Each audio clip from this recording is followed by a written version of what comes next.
Have you ever watched a movie in English and thought, wait, what did they just say? You know English words, understand grammar, but when native speakers talk fast, everything seems like one long strange sound.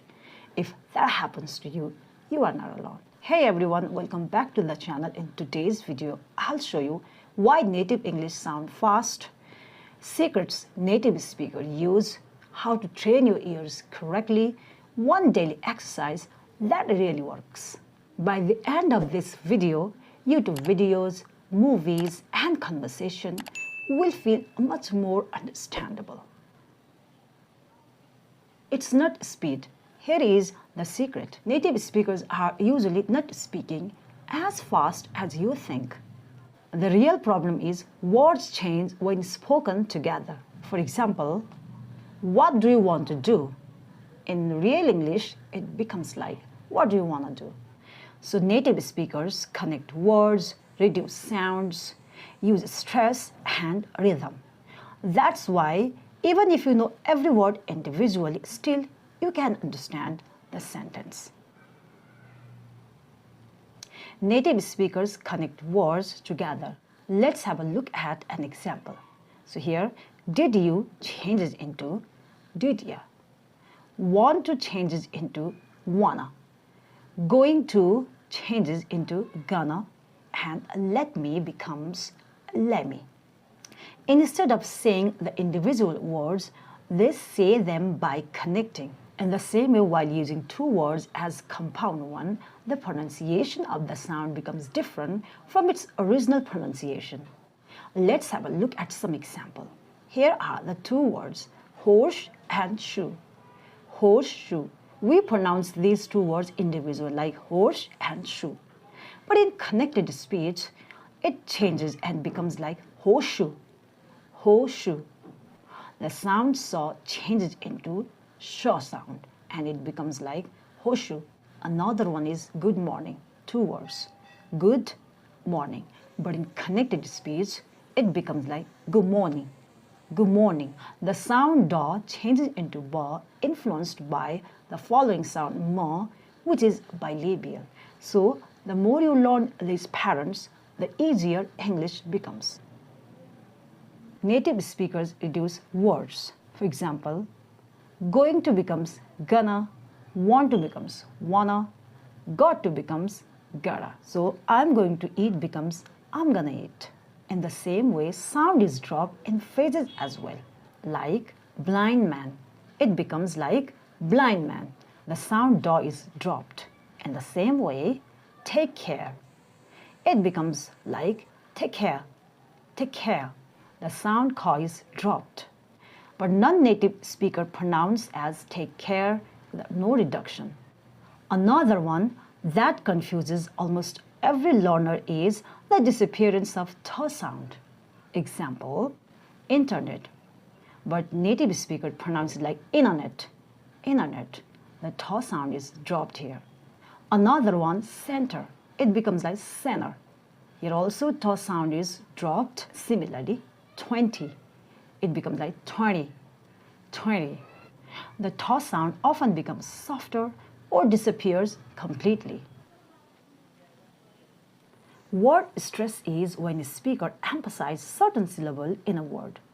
English words are broken down into syllables, a unit of pronunciation with a vowel sound. Stress syllables are pronounced louder at a higher pitch and for a longer duration, while unstressed syllables are shortened, weaker vowel sound, frequently the schwa sound.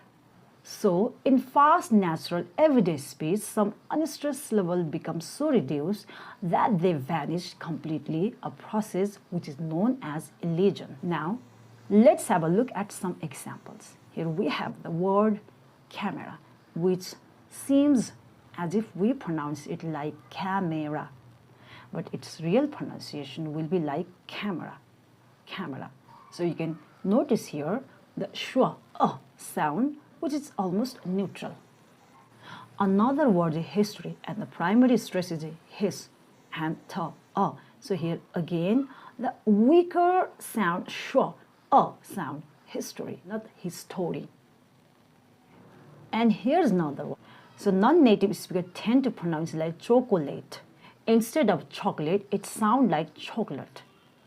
The sound is dropped here. Native speakers use stress while speaking. So understanding this reduction is secret to natural English rhythm.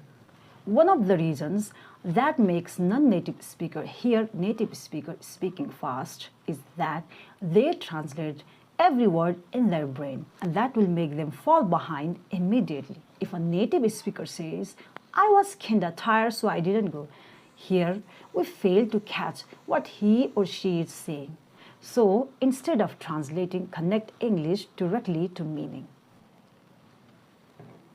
Shadowing is one of the fastest ways to improve listening.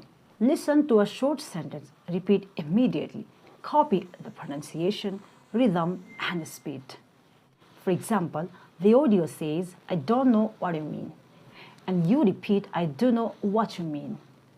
This trains your ears and mouth because the more you listen, the more your ears get used to the type of English native speakers speak. Do this 10 minutes daily, your listening skill will improve dramatically. Native speakers repeat the same expressions constantly. For example, "you know," "I mean," "kinda," "sorta," "actually," "no way," "come on." If you learn these common phrases, you will understand conversation much faster because your brain starts predicting what comes next.